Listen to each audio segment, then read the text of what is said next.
স্কুলের ভেতর 7টি গোখরো সাপের বাচ্চা উদ্ধার। ওয়েস্ট ঘুঘুমারি হাই স্কুলে চাঞ্চল্য, উঠছে গাফিলতির অভিযোগ। কোচবিহার 1 নম্বর ব্লকের ওয়েস্ট ঘুঘুমারি হাই স্কুলে ঘটে গেল এক উদ্বেগজনক ঘটনা।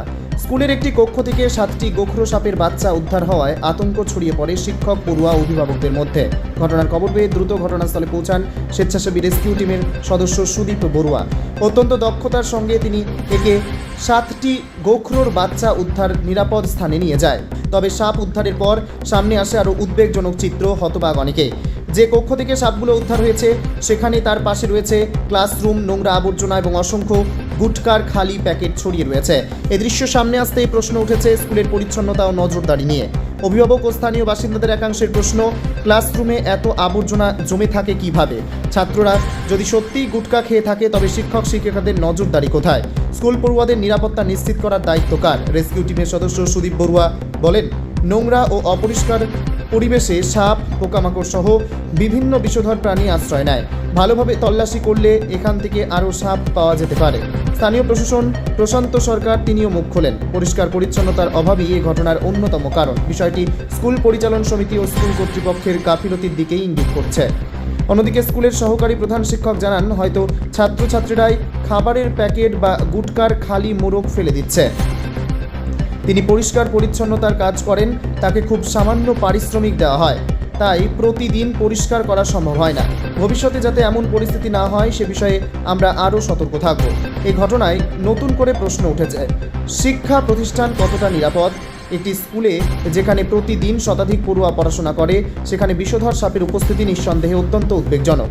পাশাপাশি পরিচ্ছন্নতা বজায় রাখা এবং পড়ুয়াদের নিরাপত্তা নিশ্চিত করা নিয়ে স্কুল কর্তৃপক্ষের ভূমিকা নিয়েও শুরু হয়েছে জোর আলোচনা। ডিজিটাল নিউজ 24/7, সত্যের সন্ধানে, মানুষের পাশে, মানুষের জন্য। আচ্ছা, এই যে দেখা গেল স্কুলের মধ্যে গোখরো সাপ, প্রচুর গোখরো সাপ বের করলেন, মানে কি বলবেন এই বিষয়ে? এখন ব্যাপারটা হলো যে যেহেতু গরমকাল পড়েছে আর এই সময়টা সাপের ডিম ফুটে বার হওয়ার সময় আর কি, গোখরো সাপের ক্ষেত্রে বা যে কোনো সাপের ক্ষেত্রে। তো এখন স্কুল প্রাঙ্গণে যেখানে ইট টিট রাখা হয় বা এটা সেফ জোন আর কি, স্কুল তো অনেক কারণে অনেক দিন বন্ধ থাকে, তো সাপেরদের জন্য একটা সেফ জোন হয়ে থাকে যেটা একটু অপরিষ্কার থাকে। তো সেখানে এই স্কুলেও ওয়েস্ট ঘুঘুমারি হাই স্কুল টাকুয়াতে, তো এখানেও সেই সেম জিনিসটাই হয়েছে। ডিম ফুটে বাচ্চা বেরোয়েছে। আমরা তো আপাতত 7টা উদ্ধার করলাম। এখানে একসাথে 20 থেকে 25টা পর্যন্ত ডিম থাকতে পারে এবং তারও বেশিও থাকতে পারে। তো যেহেতু আমরা 7টা পেয়েছি, আবার এটা বলতে পারবো না যে আর সাপ নেই, সাপ থাকতেই পারে। এখন স্কুল চলাকালীন তো বেশি আমরা উদ্ধার কাজ চালিয়ে যেতে পারবো না, কারণ স্কুলের বাচ্চাদের সব আটকানো মুশকিল। এখন যতটা সম্ভব আমরা চেষ্টা করলাম, দেখি তারপরে পরবর্তীতে আবার বার হয় আবার দেখবো। স্যারদের বলে গেলাম যে যদি বার হয় তাহলে আমাদেরকে জানাতে, নিজের থেকে কোনো রকম না ধরতে বা নিজের থেকে না কোনো উদ্যোগ নিতে, আমাদেরকে ফোন করলে শুধু দেখে রাখবে। আমরা নর্মাল আমরা সময় পেলে এসে দেখে। বর্তমানে কয়টা উদ্ধার করলেন? এখন আপাতত 7টা উদ্ধার করা হলো। 7টা মানে গোখরো সাপ, একদম নিউরোডক্সিন বিষ, এটাকে ইংলিশ নাম হচ্ছে স্পেরিকাল কোবরা। আপনার কি মনে হয় যে এখানে আরও আছে? হ্যাঁ হ্যাঁ, অবশ্যই। এখানে যা পরিবেশ দেখলাম স্কুলের আশেপাশে, তো সাপ থাকাটা একদম মানে অস্বাভাবিক কিছু না, স্বাভাবিক। সাপ থাকাটাই স্বাভাবিক। স্যারদের, আপনাদের মাধ্যমে স্যারদের এটাই বলবো যে অন্তত ব্লিচিং পাউডারটা যেন ছেটানো হয় অন্তত সপ্তাহে একবার। এই যে একটি গোখরো সাপ মানে বাচ্চা কতটা দিতে পারে? একটি বাচ্চা সে আমাদের রেকর্ড অনুসারে 40টা পর্যন্ত ডিম পেয়েছি আমরা একসাথে। তো ডিম যেহেতু দিয়েছে মানে বাচ্চাও 40টা ফুটবে। তো আপাতত আমরা 7টা পেলাম, আরও থাকতেই পারে, না থাকার কোনো ব্যাপার নেই। আপনার নাম? আমার নাম সুদীপ বড়ুয়া। মানে কোন সংগঠনে? আমি কোচবিহার ওয়াইল্ড লাইফ রেস্কিউ থেকে আসি। গতকালকে মাঠে একটা এই উদ্দেশ্যে একটা ফুটবল টুর্নামেন্ট ছিল, তো আমি এখানে অতিথি হিসেবে এসেছিলাম। তো আসার পরে দেখি সিঁড়িঘর দিয়ে ক্লাসরুম থেকে সাপ, প্রচুর পরিমাণে গোখরো সাপের বাচ্চাগুলো বেরোচ্ছে। দেখার পরে আমরা ওই স্নেক রেস্কিউ টিমের সঙ্গে যোগাযোগ করি।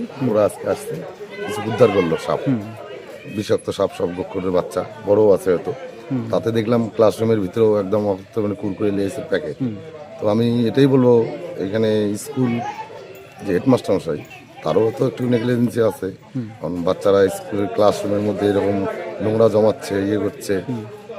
প্লাস তার সঙ্গে সঙ্গে ছাত্রদেরও অবগত করা দরকার, গার্জিয়ানদের অবগত করা, যে আপনাদের বাচ্চাদের পাঠাচ্ছেন স্কুলে, আপনারা অন্তত বাচ্চাদের একটা সিস্টেমের মধ্যে থাকা দরকার, যাতে ক্লাসরুম নোংরা না করে স্বচ্ছতা থাকে এটা। আর আমি যেহেতু এখানে লোকাল লোক হিসেবে বলতেছি, আমরা প্রশাসনিক লেভেল থেকে যতটা করে স্কুলটাকে স্বচ্ছতা ভাবমূর্তি যাতে আসে, পরিষ্কার পরিচ্ছন্ন থাকে। আমরা ওই মাস্টারমশাইয়ের সঙ্গে কথা বলবো এবং উদ্বোধন কর্তৃপক্ষের সঙ্গে কথা বলবো। আমরা প্রশাসনের দায়িত্বে রয়েছেন এবং কি বলেন এই বিষয়গুলোর কতটা নজরদারি দেওয়ার দরকার এই স্কুল কর্তৃপক্ষের? স্কুল কর্তৃপক্ষ তো 100% বলবো যেটা দেখার দরকার। আর আমরা প্রশাসনের দায়িত্ব আছি, যেহেতু আমাদের হাতে এখনো পঞ্চায়েত সমিতি এগুলো নেই, তো এখনো বিগত দিনের সরকারের হাতেই আছে। তো আমরাও সেইভাবে করে উঠতে পারতেছি না। নাহলে তো আমরা যদি একদম পুরোপুরি অঞ্চল পঞ্চায়েত সমিতি আমাদের হাতে থাকতো, আমরা যত সময় আমাদের খুব স্বল্প সময় এটা সমাধান করে দিতে পারতাম।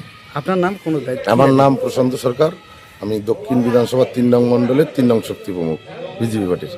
স্যার, দেখা গেল স্কুলের ভিতর থেকে প্রচুর গোখরো সাপ দেখা গেল, উদ্ধার করলো রেস্কিউ টিম। কি বলবেন এই বিষয়ে? স্কুলের ভিতর থেকে পাওয়া গেল। স্কুলের ভিতরে চারিপাশে জঙ্গল আছে, সাধারণভাবে সাপ থাকতেই পারে, আসতেই পারে বিভিন্ন জায়গায়। এটার জন্য বন দপ্তর বিভিন্ন ব্যবস্থা নেওয়া উচিত, বন দপ্তর থেকে এগুলো ব্যবস্থা করা উচিত, অঞ্চল থেকে এই সমস্ত পরিষ্কার পরিচ্ছন্ন সাফাই অভিযান করা উচিত। বিদ্যালয়ের সংস্কারের জন্য, বিদ্যালয়ের পরিচালনার জন্য কোনো তো সরকারি কোনো অনুদান আমরা পাইনি অনেকদিন থেকে, তাই দেওয়া হয়নি, তাই ফলে এগুলো পরিষ্কার পরিচ্ছন্নতা ঠিক মতো হচ্ছে না।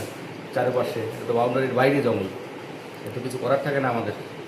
আচ্ছা, এই জন্য লোকাল প্রশাসনের কিছু ব্যবস্থা নেওয়া উচিত। লোকাল প্রশাসন কিছু ব্যবস্থা নিলে পরে আমাদের সুবিধা হতো, এগুলো এরকম ঘটনা হতো না। স্কুলে নোংরা আবর্জনা থাকার সত্ত্বেও কিন্তু এই সমস্ত সাপ তারা স্থান নেয় সেই জায়গাগুলো।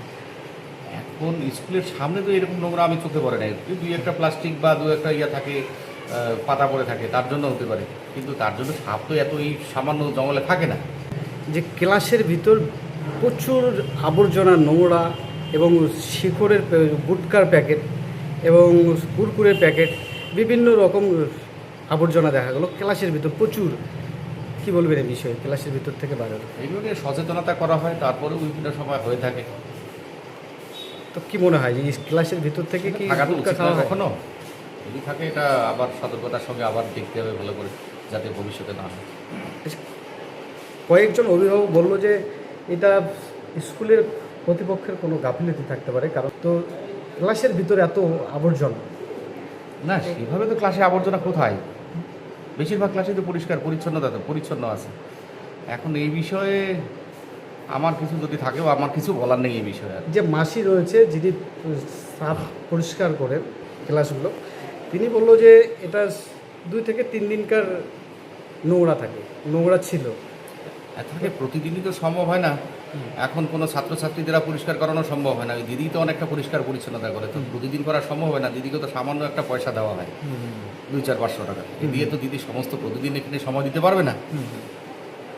এমন সপ্তাহে 1 দিন বা 2 দিন করা হয়, তার মাঝখানে 2 একটা থাকলে পরে এটুকুই থাকবে, এর থেকে বেশি কিছু নোংরা থাকে না আমাদের ক্লাসে। আচ্ছা, ক্লাসের ভিতরে যে গুটকার প্যাকেটটা যদি পাওয়া গেলো, মানে কি, মানে হঠাৎ এখানে ফুটবল খেলতে বাচ্চাদের আসে, এখানে বাইরে ইয়ে থেকে আসে, তারপরে বাইরে এখানে থাকে গুটকার প্যাকেট থাকে, কারণ চারপাশে স্কুলের চারপাশে তো কোথাও গুটকা বিক্রি বন্ধ। এ তো প্রশাসন নজর দেওয়া উচিত যে গুটকা এখানে কোথায় পায়, বাচ্চাদের কাছে গুটকা কে বিক্রি করে। তো প্রশাসনের মানে উচ্চপদস্থ যারা আছেন তাদের একটা খোঁজ নেওয়া উচিত। স্যার, আপনার নাম, কি দায়িত্বে রয়েছে? আমার নাম বিবেক পাল, সহকারী প্রধান শিক্ষক, ওয়েস্ট ঘুঘুমারি হাই স্কুল।